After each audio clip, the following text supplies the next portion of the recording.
নমস্কার বন্ধুরা, আমি সোনালি। আজ আবার চলে এলাম তোমাদের সামনে একটা ভিডিও নিয়ে। সবাইকে প্রথমে জানাই শুভ সকাল।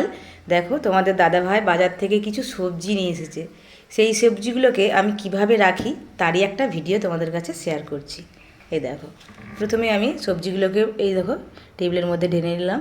আর সব সবজিগুলো একসঙ্গেই আছে, আমি সবগুলোকে প্রথমে আলাদা আলাদা করে নিচ্ছি। এই দেখো কি সুন্দর টাটকা টাটকা শশা নিয়ে এসেছে। এরকম টাটকা টাটকা সবজিটা আমার ভীষণ ভালো লাগে, কারণ আমি হচ্ছে গড়বেতার মেয়ে। আমি সবসময় টাটকা সবজি খেয়ে বা দেখে ছোটোর থেকেই অভ্যস্ত। তাই আমি শুকনো সবজি একদমই পছন্দ করি না।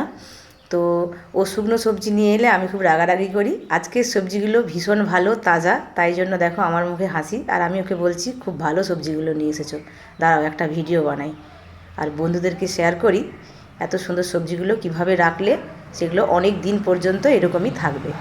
তো চলো, প্রথমে আমি সবজিগুলোকে দেখো আলাদা আলাদা করে নিচ্ছি। এখানে শসা আছে, পটল আছে, টমেটো আছে, কাঁচা লঙ্কা আছে। তাছাড়া আমার বাগানে অনেক সবজির গাছ আছে, যেমন ঢ্যাঁড়স, কচু, বেগুন, কলমি শাক, পাট শাক, কুমড়ো ডাঁটা, লাউ ডাঁটা, লাউ, অনেক কিছুই আছে। সেই জন্য এই সবজিগুলোই আনা করিয়েছি। কুঁদরির গাছও আমার আছে, বলা হয়নি। তো গরমে যা যা সবজি পাওয়া যায় মোটামুটি বেশিরভাগটাই আমার বাগানে আছে, আর অল্প একটু বাজার থেকে নিয়ে এসেছে। দেখো, পটল নিয়ে এসেছে। পটলটার ব্যাপারে একটু বলি।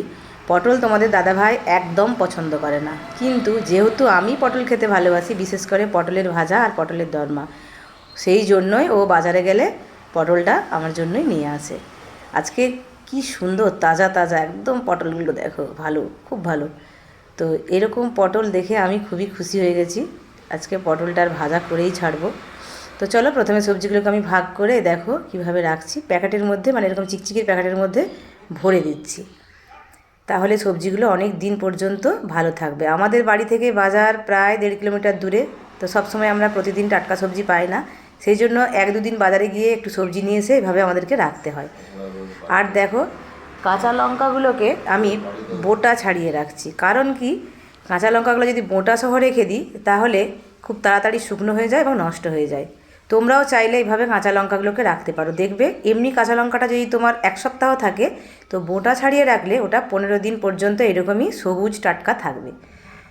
এইভাবে দেখো সবজিগুলোকে আমি প্রথমে আলাদা আলাদা করে প্রত্যেকটা সবজিকে এরকম চিকচিকির প্যাকেটের মধ্যে ভরে ফ্রিজের মধ্যে রাখি। এমনি ঝুড়িতে রাখলে যা গরম পড়েছে খুব তাড়াতাড়ি শুকনো হয়ে যাবে। হয়তো অনেক সবজিকেই ফ্রিজে এভাবে রাখতে নেই, রাখা উচিত নয় জানি, তবুও রাখতে হয়, কারণ আমাদের বাড়ি থেকে আমাদের বাজার অনেকটাই দূরে। সবসময় আমরা হাতের কাছে চাইলেই পাই না। তাছাড়া তোমাদের দাদাভাই সবসময় বাড়িতে থাকে না, তাই এইভাবে আমি সবজিগুলো রাখি। সবাই ভালো থাকো, সুস্থ থাকো। পরে আবার তোমাদের সঙ্গে দেখা হবে নতুন কোনো ভিডিওতে।